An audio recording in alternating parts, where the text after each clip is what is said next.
Amado Padre, bendito Dios, te damos gracias en esta mañana, Señor. Bendecimos tu nombre, Señor, te reconocemos, te glorificamos. Te damos gracias, Señor, por la oportunidad de estar reunidos, Señor, aprendiendo más acerca de ti, Señor. Queremos que tu reino sea establecido en esta tierra, Señor, y queremos que tu voluntad sea hecha, así como se hace en los cielos, Señor, de manera perfecta. También nosotros, Señor, queremos ser obedientes a tu palabra. Queremos que tu reino se establezca en cada una de nuestras vidas, Señor. Que podamos ser capaces de entender, Señor, y de aplicar las verdades, Señor, que hemos aprendido, Señor. Para que seamos como ese hombre sabio del que hablabas, que construyó su casa sobre la roca y que aun cuando vinieron tempestades, ríos, vientos, su casa se mantuvo firme, Señor, porque estaba cimentada sobre esa roca que eres tú. No queremos, Señor, ser necios solamente escuchando y no poniendo por obra. Enséñanos, Señor, lo que es necesario, que cambiemos en nuestras vidas, Señor. Háblanos a cada uno de manera individual. Espíritu Santo, revélanos tu palabra. Enséñanos, Señor, cuánto nos es necesario alinear, Señor, nuestra voluntad a la tuya. Enséñanos, Señor, que no estamos solos, sino que tú estás con nosotros, Señor, cada día, cada momento, todos los días, hasta el fin del mundo, dice tu palabra. Y confiamos, Señor, en ella. Te ruego que seas tú, Señor, tomando tu lugar, guiando, Señor, esta sesión, tocando cada corazón, Señor, sembrando tu semilla para que también nosotros podamos llevar fruto al 100 por 1. Bendecimos tu nombre por Cristo Jesús. Muy bien, vamos a continuar. Estamos escudriñando la palabra de Dios en relación a la verdad número 11, que es la iglesia. Explicamos el día de ayer que pues muchas veces se ha tenido la idea de que la iglesia es una institución, es una organización. Y pues ciertamente eso es, digamos, en unas denominaciones, ¿no? Como en el caso de la Iglesia Católica. Pero bíblicamente estamos revisando qué es realmente lo que Cristo quería al referirse a la iglesia. Hablamos acerca del término que se utiliza para iglesia en griego, que es eclesía, y en hebreo, que es kehilá, y decimos que en los dos casos no hace referencia tanto a, o no habla para nada, perdón, de un edificio, sino que se refiere más a una asamblea pública de ciudadanos, a un grupo de personas. Y esa es la forma en la que nosotros hoy en día debemos entender este concepto de iglesia, ¿sí?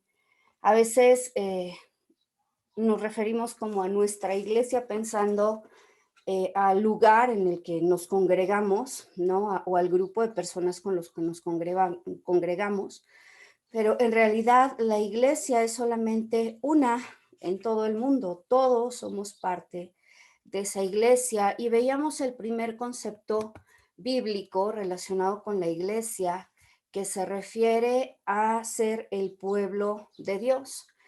Hablamos acerca de cómo el Señor, eh, pues desde el principio en su palabra, estoy hablando desde el Génesis, llama a un hombre que es Abraham, lo saca de su tierra, de su parentela. Sacarlo de ahí, lo que nos implica es justamente la santidad, lo aparta del lugar en el que él vivía, porque era un lugar de cultos paganos, de idolatría, de pecado. Y entonces al sacarlo lo que hace es santificarlo. Si nos damos cuenta, estas simbologías son las mismas que ocurren con nosotros de forma espiritual. Es decir, que cuando nosotros llegamos a ser parte de la iglesia o parte del pueblo de Dios, el Señor nos saca, ¿sí? De pues nuestra vida anterior, del mundo, de la esclavitud del pecado para traernos a una vida de santidad, ¿sí? Decíamos que a partir de este varón, Abraham, él crea o inicia una familia y después esta familia empieza a crecer de tal manera que se convierte en un pueblo, el pueblo de Dios. Y vemos cómo para el momento del éxodo, cuando salen de Egipto, cuando el Señor los saca y vean nuevamente se repite esta figura de sacarlos de una tierra que representa el mundo para llevarlos al desierto, y esto también es una simbología que apunta al ministerio de Cristo. La palabra de Dios dice en Deuteronomio capítulo 8, y ya lo estuvimos estudiando, cuál fue la razón de que el Señor pasara al pueblo por el desierto. Dice que los pasó por el desierto para probar su corazón, para que se manifestara lo que había en el interior de ellos. Pero en ese paso por el desierto, que a veces nosotros lo vemos como una situación pues muy negativa, muy oscura, dificultades y demás. En realidad también es la mayor oportunidad que tenemos como pueblo de Dios o como hijos de Dios para establecer una comunión íntima con el Señor. Cuando nosotros estamos pasando por circunstancias de abundancia, de felicidad, y demás, es muy difícil que nosotros nos volquemos a Dios, sobre todo cuando no lo conocemos, ¿no? Cuando no hemos desarrollado una relación con Él, una madurez. Y entonces el Señor muchas veces va a permitir que vengan estos desiertos a nuestra vida, porque lo que Él quiere es encontrarse con nosotros, que nosotros estemos en una actitud de buscarlo, de necesitarlo. Recordemos este concepto de pobreza espiritual, de bancarrota, de reconocer nuestra necesidad de Dios. Y eso ocurre en el desierto, ¿sí? Por eso es que ahí, en el contexto de ese desierto, y leíamos también en Éxodo, capítulo 19, cómo el Señor trae al pueblo al monte Sinaí, que el monte va a representar el lugar de la presencia de Dios, ¿sí? Y en ese monte Sinaí los trae para establecer un pacto, ¿sí? Con el pueblo de Israel, en el cual leíamos un par de versículos donde decía, ustedes van a ser mi especial tesoro, mi pueblo preferido, predilecto entre todas las naciones, sí guardan mi pacto. Y lo que él expresa también en esos versos es que quería hacer de Israel, leíamos ayer, una nación de sacerdotes, una nación santa. Y hablamos de cómo el deseo en el corazón de Dios era que esta nación que él está eligiendo se constituyera en un intermediario entre Dios y el mundo, que este pueblo de Dios modelara lo que significaba ser un pueblo santo, apartado para Dios, viviendo de una manera diferente, guiándose por los principios de Dios, por su carácter. Sin embargo, también vimos cómo en ese proceso lo que ocurrió es que el pueblo de Israel falló en su misión, ¿sí?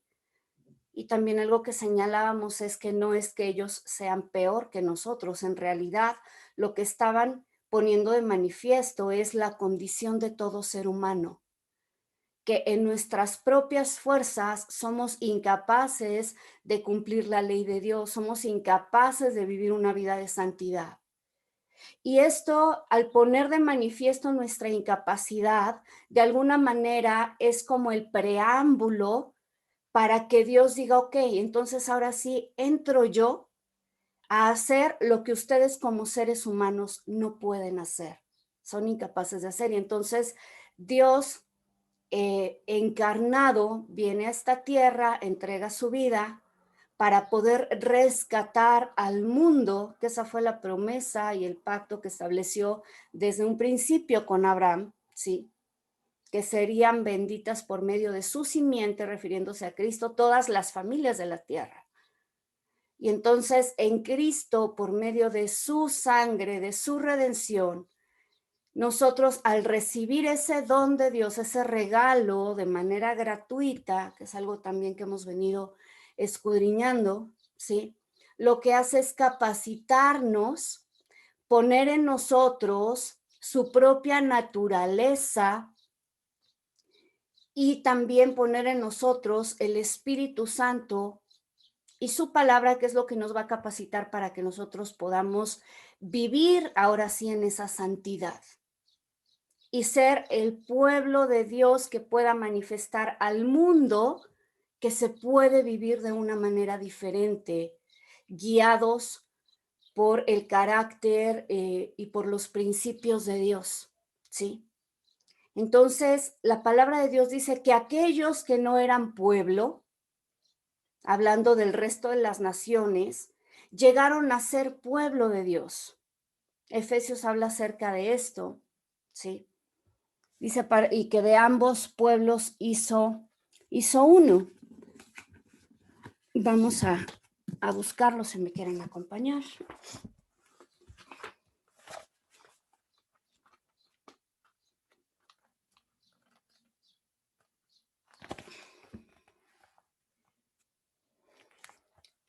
Efesios capítulo 2.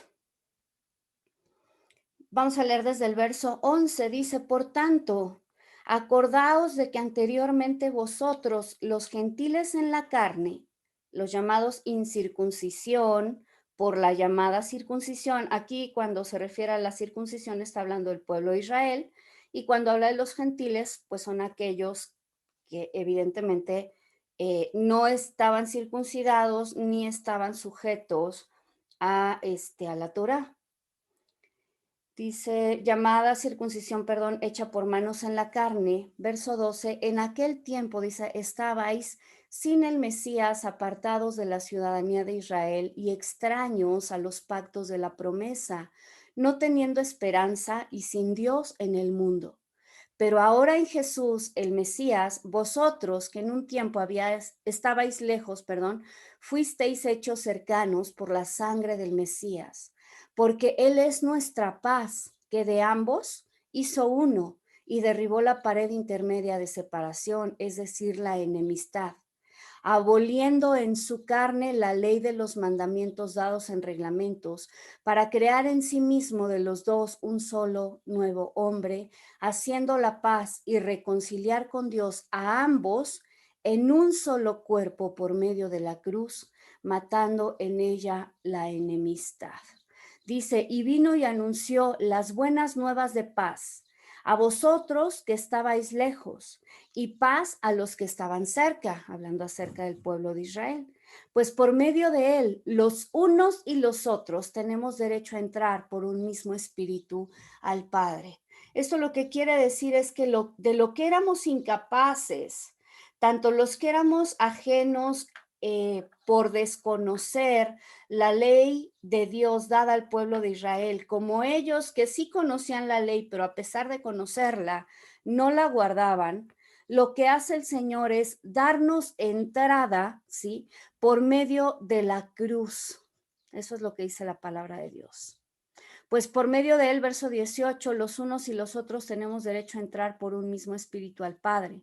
Así pues, ya no sois extranjeros ni forasteros, sino que sois conciudadanos con los santos y miembros de la familia de Dios, que esto me lleva al siguiente punto. La iglesia es la familia de Dios. Ya no somos extranjeros, dice, ni advenedizos, ni forasteros, sino que somos conciudadanos. ¿Qué quiere decir esto? Que formamos parte todos de una misma ciudadanía, y esto no es una ciudadanía terrenal. Ahora está nuevamente cobrando fuerza el que mucha gente está, al retomar todo el estudio de raíces hebreas y demás, hablan acerca de regresar a ser parte del pueblo de Dios, del pueblo de Israel, ¿sí? Y esto puede tener relevancia en términos naturales, pero sobre todo la importancia aquí es lo que implica en términos espirituales, porque ciertamente, como hemos estado escudriñando, Dios estableció un pacto con el pueblo de Israel, ¿sí? Y de alguna manera nosotros éramos totalmente ajenos a ese pacto. Pero la palabra de Dios habla acerca de que nosotros venimos a ser hijos de Abraham, ¿sí? Hijos espirituales o hijos de la fe. Y por eso es que ahora nosotros formamos parte o somos miembros de esa familia de Dios. Voy a seguir leyendo el verso 20. Dice, habiendo sido edificados sobre el fundamento de los apóstoles y profetas. Leíamos el día de ayer también en Mateo acerca del fundamento de la iglesia. Me voy a regresar aquí tantito para que lo recordemos, donde Cristo le pregunta a sus discípulos quiénes dicen los demás que soy y le responden, algunos dicen que eres profeta, otros que Elías, etcétera. Y entonces pregunta, ¿y vosotros quiénes decís que soy yo? Y Pedro responde, tú eres Cristo, el Hijo del Dios viviente. La respuesta de Jesús es, bienaventurado eres, Simón, hijo de Jonás, porque esto no te lo reveló carne ni sangre, sino mi Padre que está en los cielos. Y yo también te digo que tú eres Pedro, ¿sí? Una pequeña roca, y sobre esta roca, pero la palabra o la raíz que se utiliza en ambas palabras es diferente. Cuando habla sobre esta roca, se está refiriendo a una piedra angular, a una piedra grande. Dice, edificaré mi iglesia, refiriéndose a este fundamento del que nos habla Efesios capítulo 2, verso 20, habiendo sido edificado sobre el fundamento de los apóstoles y profetas, siendo la piedra angular el mismo Jesús el Mesías. Dice, en quien bien trabajado todo edificio crece hasta llegar a ser un templo santo en el Señor, que esto ahorita lo voy a dejar también aparte porque lo vamos a revisar, ¿de acuerdo? Entonces, la iglesia es la familia de Dios. Y este es un concepto también muy, muy interesante, porque algo de lo que se ha hablado mucho en la sociedad acerca de la familia es que es la piedra angular de la sociedad. La familia es como la célula de la sociedad. Y si nos damos cuenta, algo que también hemos venido revisando es cómo los fundamentos que Dios establece en la actualidad están siendo atacados de una manera muy importante. Hace algunos días hablábamos acerca de la identidad y comentábamos que la identidad es algo sumamente importante para cualquier persona, para poder tener certeza, no únicamente acerca de quién es, sino para saber quién soy, responde las preguntas más importantes, de dónde vengo y a dónde voy, cuál es mi propósito. Si no tenemos identidad, perdemos todo, perdemos el origen, perdemos el destino, perdemos el propósito, incluso perdemos la moralidad, ¿sí? Todos esos fundamentos están siendo socavados en la actualidad. Y uno más es justamente la familia, ¿sí? Todo esto, por supuesto, se hace de manera muy sutil. Ahora de lo que se habla es, no hay una sola forma de familia, sino que hay familias muy diversas, ¿no? Y en esa diversidad de familias, pues encontramos a lo mejor solamente una mamá y un hijo, o un papá y un hijo, o dos padres del mismo sexo, con hijos, ¿no? Entonces está habiendo una tergiversación acerca del concepto de familia. Sin embargo, algo que nosotros debemos entender es que la familia no es un diseño social, no es un diseño político. La familia es un diseño espiritual. Es algo que Dios diseñó.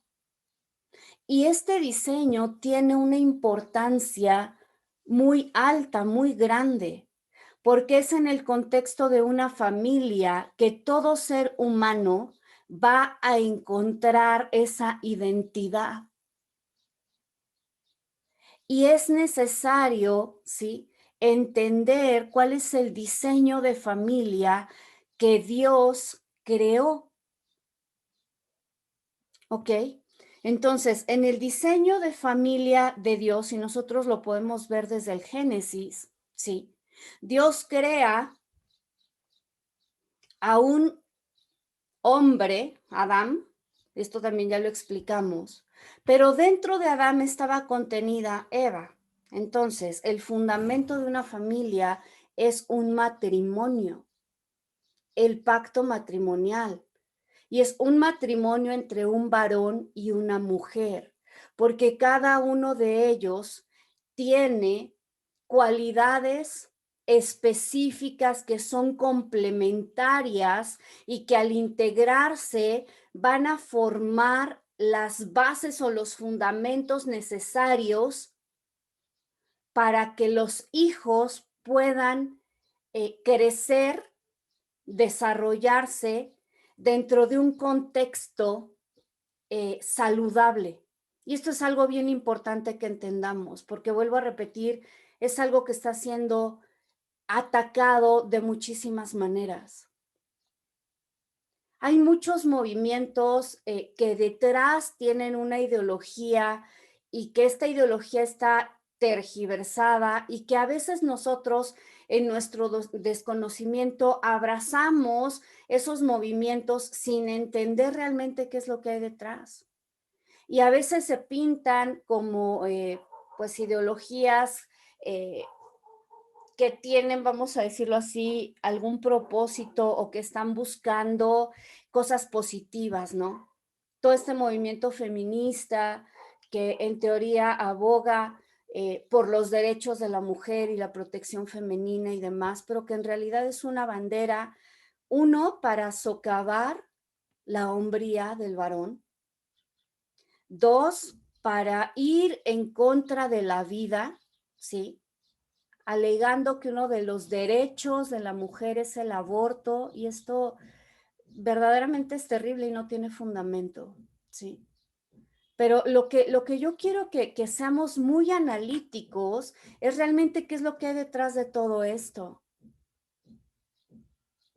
De alguna manera, hoy el planteamiento es, tú como mujer no necesitas estar dentro del contexto de una familia si quieres ser madre, ¿no?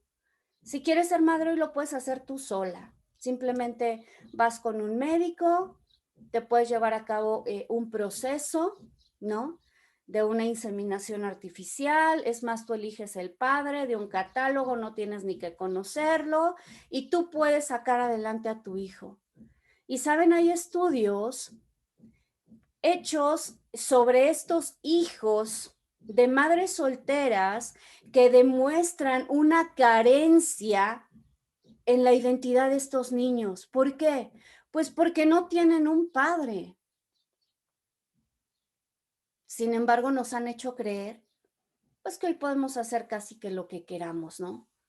Ahora lo que se está buscando es ese mismo derecho en los hombres, que ellos puedan tener hijos sin necesidad de una mujer. Y por supuesto que el diseño de un varón, de manera natural, no tiene la capacidad de engendrar un bebé. Sin embargo, hoy también parte de lo que está buscando la ciencia es hacer todas esas modificaciones que se requieren para capacitar que también el hombre puede embarazarse. Y pareciera que todo esto es como, pues como un mundo feliz, ¿no? En donde cada quien puede hacer lo que quiere y hacer realidad sus sueños. Sin embargo, vuelvo a repetir, todo esto lo que está haciendo es tergiversar realmente el diseño de Dios de la familia. Sí. Cuando nosotros entendemos esto, nos damos cuenta que la forma en la cual nosotros, como seres humanos, vamos a poder crecer de manera sana, formarnos como, no solamente como adultos, sino como ciudadanos y miembros de una sociedad va a ser en el contexto de una familia, ¿sí? Ahora, no quiero decir que si por algún motivo llega a suceder, ¿no? Que un hijo crece sin papá o sin mamá por alguna situación extraordinaria, el fallecimiento de alguno de ellos, un divorcio, en fin, cosas de este tipo, ya están como marcados de por vida. No, por supuesto que ahorita vamos a ver lo que dice la palabra de Dios. Hay promesas hermosas al respecto, ¿sí? Y la palabra de Dios dice que Dios mismo se constituye como padre de huérfanos, como defensor de viudas. Sin embargo, lo que es importante que entendamos es que Dios sí tiene un diseño para la familia, que en el corazón de Dios hay un anhelo para que nosotros podamos habitar como familias. Y si nos damos cuenta, dentro del contexto de una familia se desarrolla un tipo de amor que no se da en ningún otro contexto. Puede haber ciertamente lazos de amor muy fuertes en la amistad, en una pareja, pero el amor que se da en cada una de estas relaciones es muy distinto. El amor y la unidad que se da en una familia es muy particular. Se da de manera natural una lealtad y sobre todo esto cuando nosotros fortalecemos el desarrollo de ciertas cualidades dentro de la familia. Pero normalmente un padre o una madre va a estar dispuesto a dar la vida por sus hijos si es necesario. Y quizá no lo harían por otra persona, quizá no lo harían por un amigo, pero por sus hijos es algo que muy probablemente, perdón, ni siquiera lo piensen, simplemente actúan. Y de esto podemos encontrar a lo largo de la historia muchos casos, ¿no? Me recuerdo ahora de un ejemplo, y esto es algo real, y es algo que muchas veces no se puede explicar en el contexto también de un pensamiento o de una ideología atea, ¿no? Porque en el ateísmo que está fundamentado en el naturalismo, en lo que es la teoría de evolución, donde quien sobrevive es el más fuerte, es totalmente incomprensible un valor como la misericordia, como la compasión. ¿Por qué? Porque si alguien físicamente quizá no desarrolló las cualidades, o sea, nació con ciertas deficiencias físicas, quizá con un trastorno psicológico, pues lo que tendería a decir esta teoría es, pues déjenlos morir, si no nacieron aptos para sobrevivir, pues que mueran. Sin embargo, lo que vemos es que los padres desarrollan un amor especial por este tipo de personas, de tal manera que buscan cuidarlos. Y me recordaba, yo les decía de un caso de unos padres que yendo en su automóvil con su pequeña hija de 11 años, sufren un accidente, un puente se cae y ellos, pues yendo en el interior de su coche, caen a un río. Y al caer en ese río, ellos están intentando, ¿sí? Más que salvarse ellos mismos, buscando que su hija que tenía una deficiencia a nivel psicológico, a nivel mental, un retraso mental, lo que buscaron es que ella sobreviviera. Y esto, vuelvo a repetir, es algo inexplicable para la ciencia si dejamos a Dios fuera. ¿Por qué dos padres que tenían todas sus capacidades en plenitud físicas y mentales darían prioridad a que viviera una hija que tiene como todo en contra? Sin embargo, ese es el amor que Dios pone en nosotros. Y les repito, es un amor dentro del contexto familiar que puede ser hasta inexplicable. Pero también quiero que entendamos este concepto, porque cuando la iglesia se constituye en familia de Dios, la implicación es que también nosotros debemos desarrollar un amor, una unidad, una compasión por los miembros de la familia.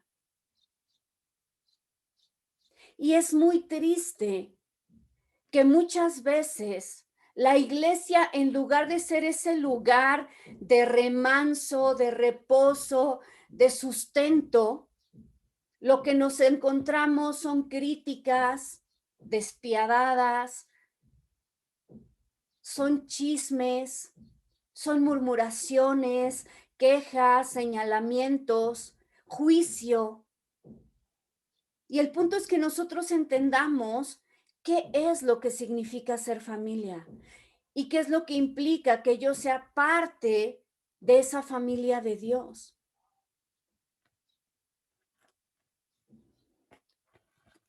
La palabra de Dios hace mención en los salmos, solamente voy a tomar dos referencias. Vamos al Salmo 68, verso 6.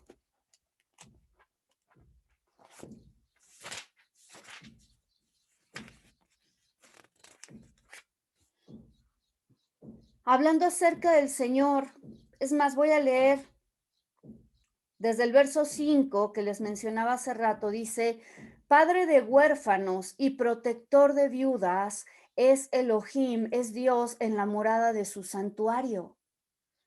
Fíjense en dónde, en su santuario. ¿Qué es el santuario?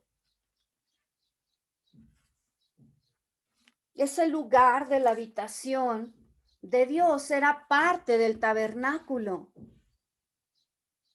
Verso 6 dice, el Dios que hace habitar en familia a los desamparados, que saca a los cautivos a prosperidad y los rebeldes quedan solos en la tierra seca.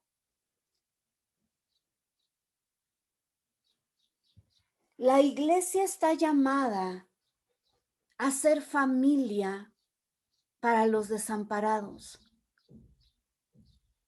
para la gente que no tiene una familia natural,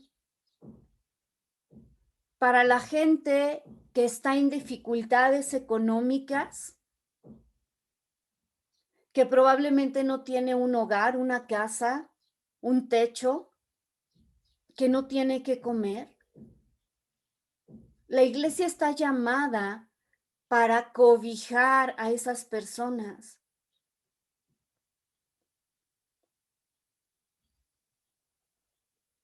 Pero para nosotros ser familia, es muy importante que entendamos qué es lo que eso implica.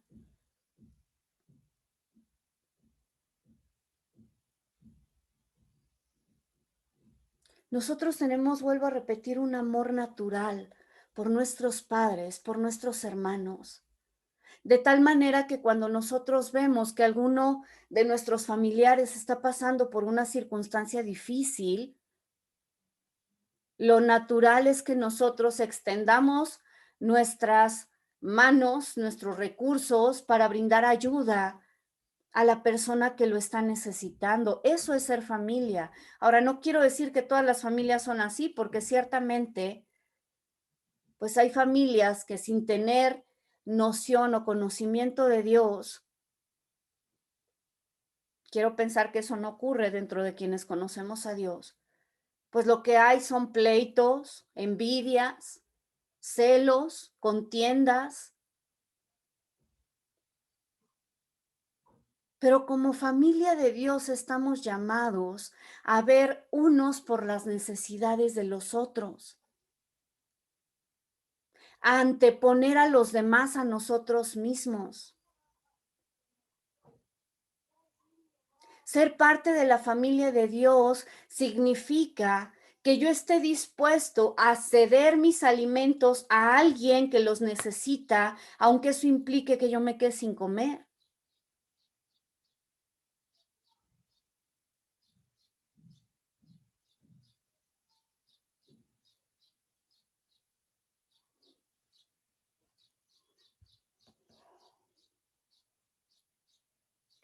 Ahí mismo en Salmos, capítulo 113, verso 9.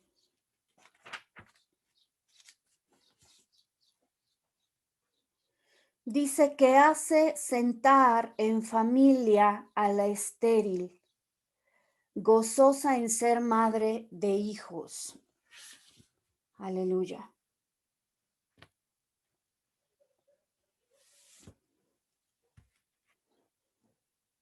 Ser parte de la familia de Dios significa que desarrollemos el carácter de Cristo en nuestra vida para anteponer las necesidades de otros a las nuestras. Esa es la definición de amor. Amor es dar para las necesidades básicas de otros de tal manera que sus autoridades reciban el crédito, Dios reciba la gloria y nosotros tengamos el gozo de las recompensas eternas.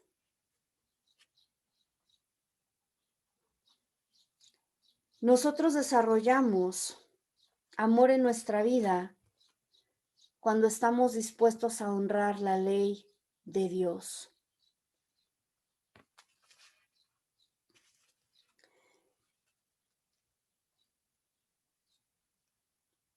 Es necesario desarrollar generosidad. Generosidad es mostrar la naturaleza de Dios, reinvirtiendo sabiamente los recursos que Él nos ha confiado.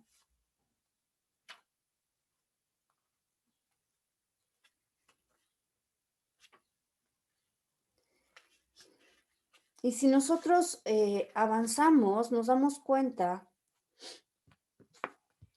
que para formar parte de una familia necesitamos expresar el carácter de Cristo.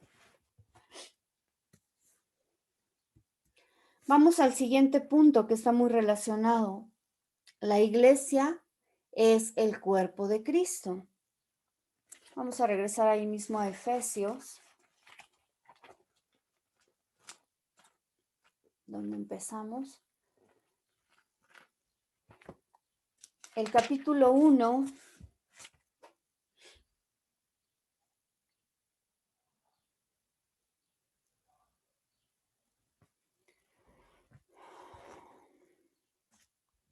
Vamos a leer desde el verso 22. Dice, y sometió todas las cosas debajo de sus pies, y lo dio por cabeza, hablando acerca de Cristo, sobre todas las cosas a la iglesia, la cual es su cuerpo, la plenitud de aquel que todo lo llena en todo. Cuando la palabra de Dios habla acerca de que la iglesia es el cuerpo de Cristo, utiliza una alegoría donde menciona que todos los que somos parte de la iglesia es como si fuéramos parte de un cuerpo. Y lo que explica la palabra de Dios es que al ser todos miembros de un cuerpo, todos somos distintos, dice, así como en el cuerpo no hay únicamente ojos, o no hay únicamente manos, o no hay únicamente pies, sino que el cuerpo está constituido de diferentes órganos, de diferentes sistemas. De esa manera, cada uno de nosotros tenemos una función especial, ¿sí? Pero todos somos miembros del mismo cuerpo. Vamos a leer esto. Vamos a 1 Corintios, capítulo 6 primero.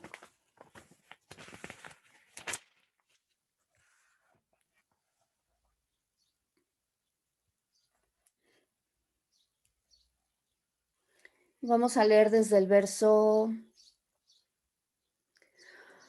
denme un segundito, 15.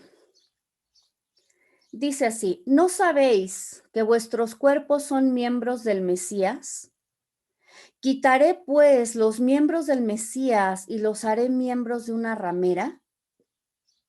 De ninguna manera. ¿O no sabéis que el que se une con la ramera es un solo cuerpo con ella? Porque dice, los dos serán una sola carne. Pero que el que se une al Señor, un solo espíritu es con él. Huid de la fornicación, dice, todo pecado que el hombre comete está fuera del cuerpo, pero el que fornica contra su propio cuerpo peca.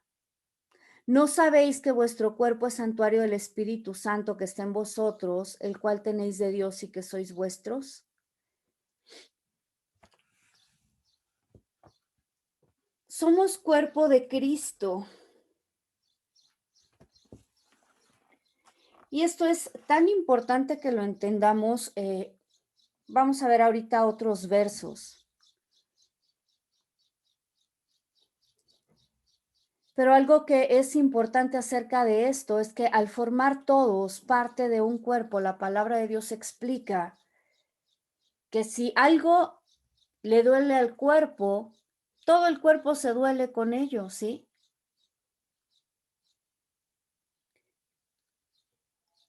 Hay una porción en la palabra de Dios que es en Josué,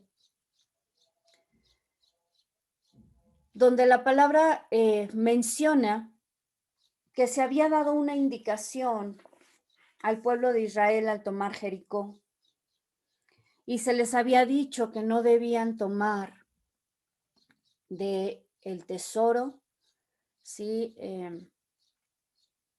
Que había en esta ciudad, sino que todo debía ser destruido. Sin embargo, la palabra de Dios habla acerca de un hombre, si me quieren acompañar, vamos a leer ahí en Josué, que decidió desobedecer este mandato que Dios les había dado. Y al desobedecer este mandato, ocurrió que todo el pueblo cayó en maldición y cuando ellos tenían que ir a su siguiente conquista, ¿sí? A un lugar que era mucho menor, que era Hai, ¿sí? La palabra de Dios dice que ellos son derrotados. Vamos a leer Josué capítulo 8. Fueron derrotados y hubo algunas personas que fueron muertos. Y la palabra de Dios nos relata en este capítulo que al ser derrotados, vino Josué delante de la presencia del Señor para preguntarle qué es lo que había ocurrido. Y entonces el Señor le hizo saber que este hombre Acán había tomado de aquello que se les había prohibido y por lo tanto todo el pueblo había caído en esa maldición. Vamos a regresarnos al capítulo 7.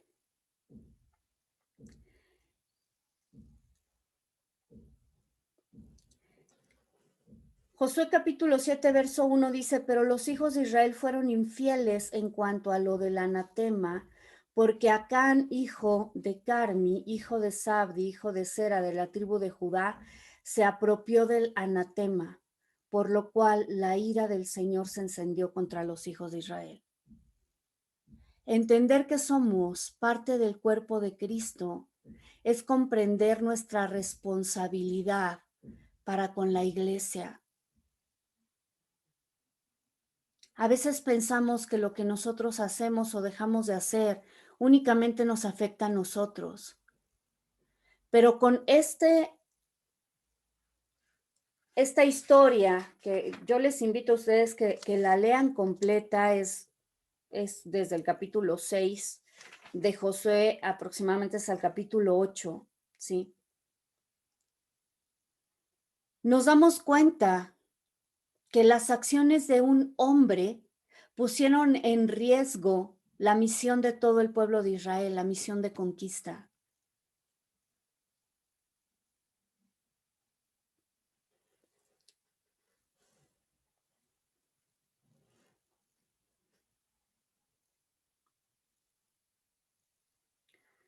El verso 6 del capítulo 7 que empezamos a leer dice: entonces Josué rasgó sus vestidos y cayó sobre su rostro en tierra ante el arca del Señor hasta la tarde, él y los ancianos de Israel, y se echaron polvo sobre sus cabezas. Este era un símbolo de arrepentimiento, de dolor. Y Josué dijo: oh Señor, nuestro Dios, ¿por qué hiciste pasar el Jordán este pueblo para entregarnos en manos del amorreo para destruirnos? Ojalá hubiéramos propuesto, dice, habitar al otro lado del Jordán. Y vemos aquí que se está de alguna manera quejando con Dios y diciéndole, pues ahora sí que, ¿por qué nos hiciste pasar para derrotarnos? Sin embargo, el Señor en el verso 10 le dice a Josué: levántate, ¿por qué estás ahí postrado sobre tu rostro? Israel ha pecado y también ha traspasado mi pacto que yo les ordené. Fíjense cómo muchas veces nosotros menospreciamos el obedecer los mandamientos del Señor sin darnos cuenta cómo la desobediencia acarrea maldición sobre nuestra vida. Y luego decimos, es que Dios me hizo. No. Dios le dice, levántate, ¿por qué estás ahí postrado sobre tu rostro?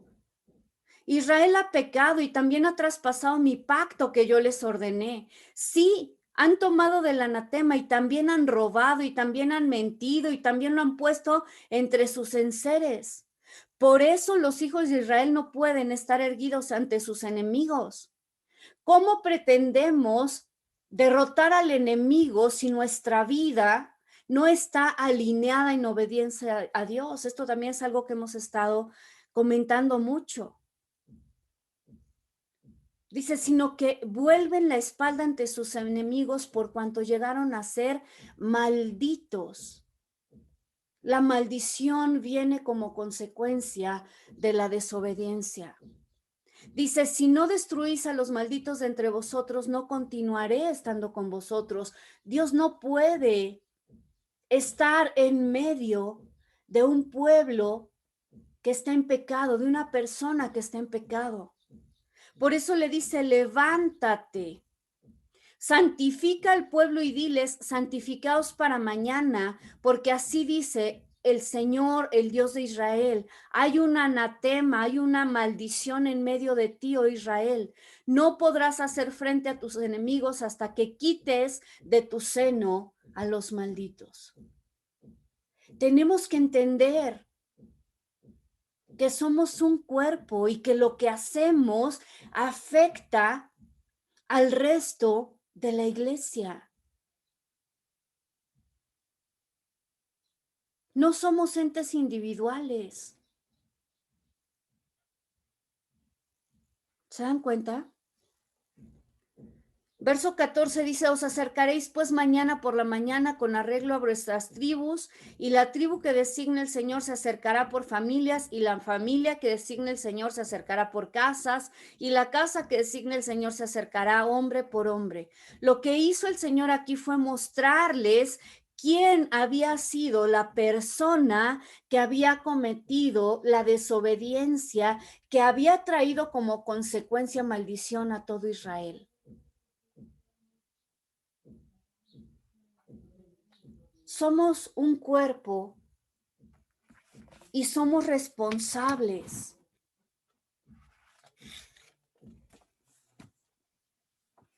Por eso aquí en 1 Corintios 6 dice, ¿o no sabéis que nuestros cuerpos son miembros de Cristo, lo que hacemos afecta a todo el cuerpo.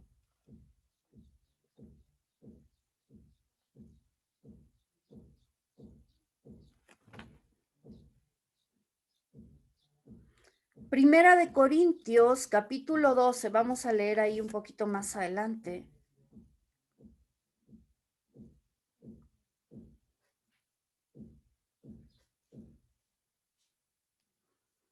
Nos habla acerca de esto.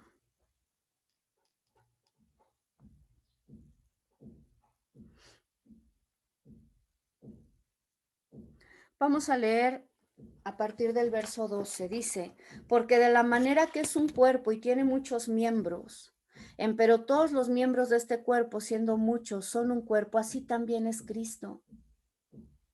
¿Qué capítulo fue, Es Leslie? Primera de Corintios, capítulo 12, versículo 12. Gracias. No hay de qué. Dice, porque por un espíritu somos todos bautizados en un cuerpo, judíos o griegos, esclavos o libres, y todos bebemos de una bebida de un mismo espíritu. Dice, porque el cuerpo no es un miembro, sino muchos. Y si dijera el pie, porque no soy mano, no soy del cuerpo, ¿por eso no será del cuerpo? Y si todo el cuerpo fuera ojo, ¿dónde estaría el oído? Y si todo fuera oído, ¿dónde estaría el olfato?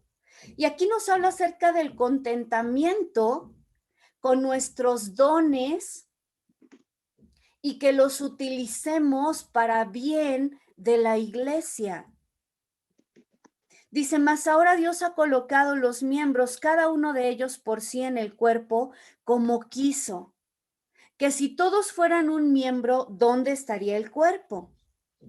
Mas ahora muchos miembros son a la verdad, empero un cuerpo. Esto muchas veces lo hemos leído, pero probablemente no habíamos entendido cuál es nuestra responsabilidad dentro de la iglesia y cómo las cosas que nosotros hacemos no únicamente nos afectan a nosotros como si fuéramos entes aislados. ¿Alguna vez te ha pasado que te has pegado en el dedo chiquito del pie? Ese dolor únicamente dices, bueno, es el dedo chiquito del pie, no importa. O te duele todo y tu boca grita y dices, ¡ay, me pegué! El dolor llega por medio de todas las neuronas hasta tu cerebro y en el cerebro se registra que hubo un golpe, que hay dolor. Y normalmente tus manos van a ir hacia tu pie y van a empezar a sobar. ¿Por qué? Porque todo el cuerpo se duele. Ahora, ¿qué pasa con nosotros cuando una persona está en necesidad? Cuando está pasando por dificultades, ¿cómo es posible que a veces podemos ser tan indolentes? No es de mi familia, no importa, ya se las arreglarán. O hermano, que Dios te bendiga. Pero dice la palabra de Dios, no le digas a tu hermano que Dios le bendiga si no le estás dando cómo saciarse.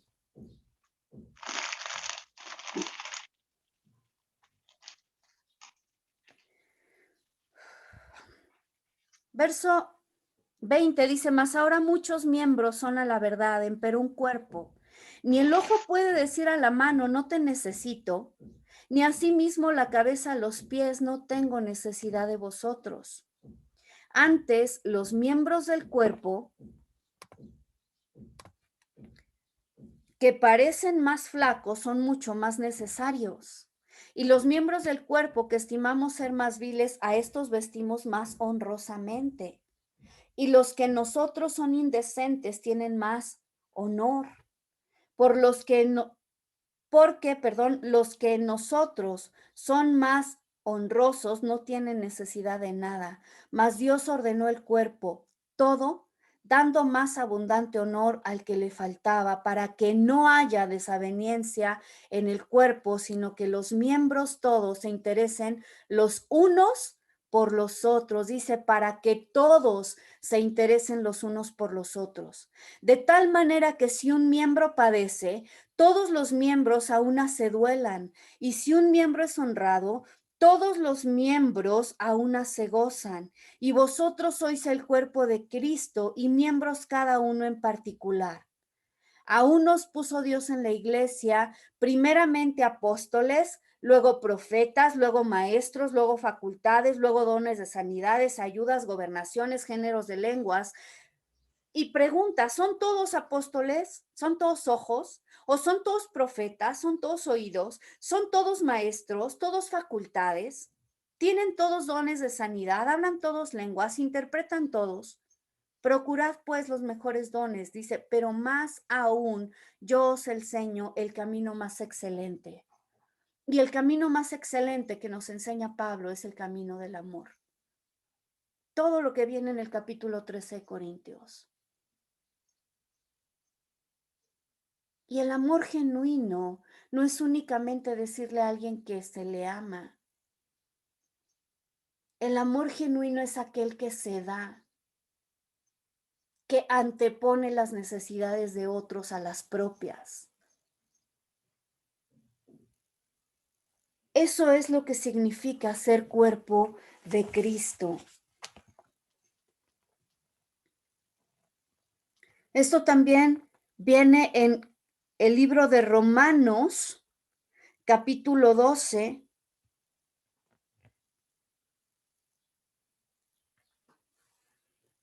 Vamos a leer a partir del verso 4. Dice, porque de la manera que en un cuerpo tenemos muchos miembros, sin embargo todos los miembros no tienen la misma operación.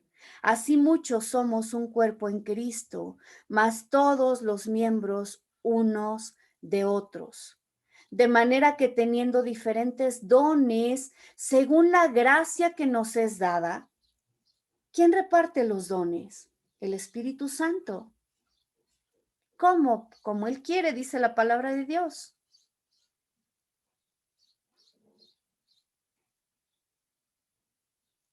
Los dones deben ser puestos al servicio de la iglesia, al servicio del cuerpo de Cristo. ¿Para qué? Para que seamos edificados por medio de ellos. ¿Sí? Dice, de manera que teniendo diferentes dones según la gracia que nos es dada, si es profecía conforme a la medida de fe, o ministerio en servir, o el que enseña en doctrina, el que exhorta en exhortar, el que reparte, hágalo en simplicidad, el que preside en solicitud, el que hace misericordia en alegría. Pero el amor sea sin fingimiento, aborreciendo lo malo, llegándoos a lo bueno, amando el amor de la hermandad los unos con los otros, previniéndonos con honra los unos a los otros, en el cuidado no perezosos, ardientes en el espíritu, sirviendo al Señor, gozosos en la esperanza, sufridos en la tribulación, constantes en la oración y compartiendo para las necesidades de los santos, siguiendo la hospitalidad. Bendecid a los que os persiguen, bendecid y no maldigáis, dice. Gozaos con los que se gozan y llorad con los que lloran.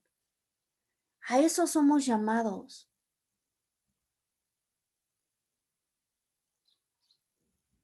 Que podamos ser sensibles a las necesidades de otros, y no se refiere únicamente a necesidades físicas.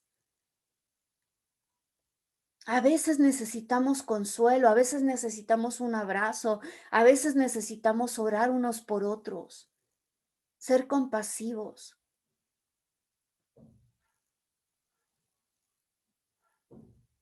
Y todo esto es necesario que sea expresado dentro de la iglesia, que entendamos cuál es nuestra función.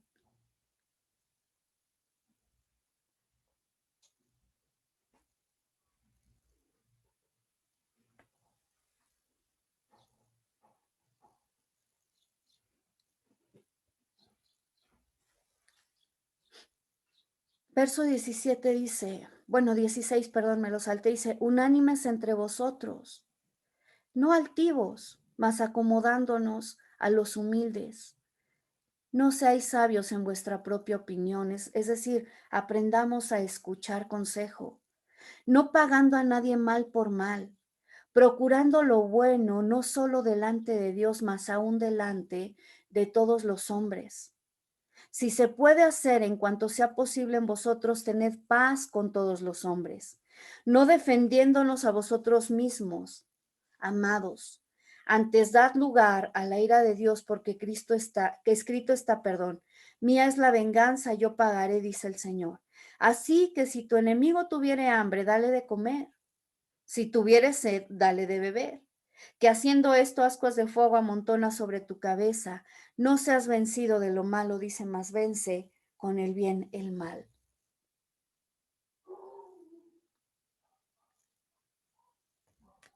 El amor no es algo que únicamente se expresa con los labios. Somos llamados a obrar en bien, en amor, en compasión para la gente del mundo, pero dice la palabra de Dios que también para la familia de la fe. Que debemos incluso conducirnos, ¿sí? Gálatas 6:10, y con esto cerramos.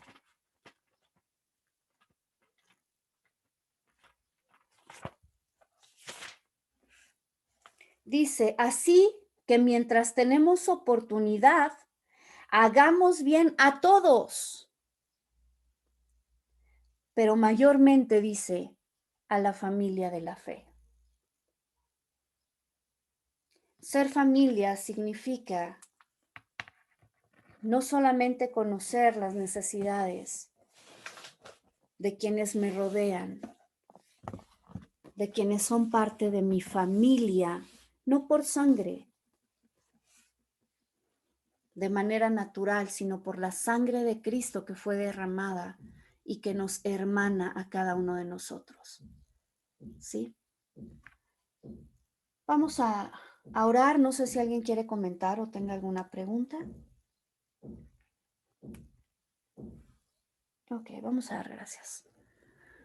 Bendito Dios, damos gracias en esta mañana por hacernos ver y entender, Señor, que formamos parte de un cuerpo, que es tu cuerpo, Señor. Y que en ese sentido, Señor, somos corresponsables por las cosas que hacemos, Señor, que seamos conscientes de cómo nuestros actos afectan, Señor, a la iglesia.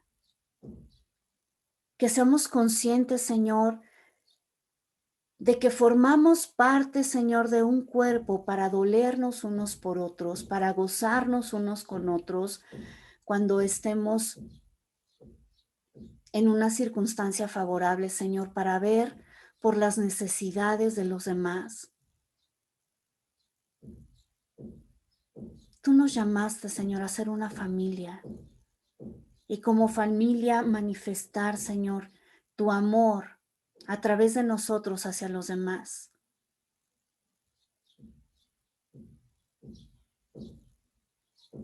Señor, queremos desarrollar tu carácter.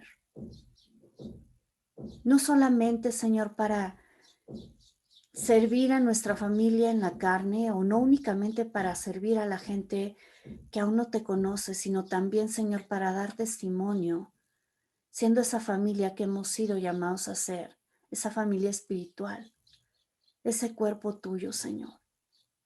Te pedimos perdón porque a veces hemos sido duros, Señor. Hemos permitido el juicio dentro de tu cuerpo. Hemos permitido el chisme, la murmuración. Nos hemos levantado, Señor, como enemigos aún dentro de tu casa, Señor. Te pedimos perdón porque tú nos has llamado, Señor, con un propósito diferente. A manifestar, Señor, un amor genuino. Enséñanos, Señor, a ser como tú. Enséñanos, Señor, a vivir para los demás, a quitar el egoísmo, Señor, de nuestra vida, a dejar de pensar únicamente en nosotros mismos. a ser generosos, a tener deferencia con otros, a desarrollar, Señor, misericordia, empatía, generosidad, Señor.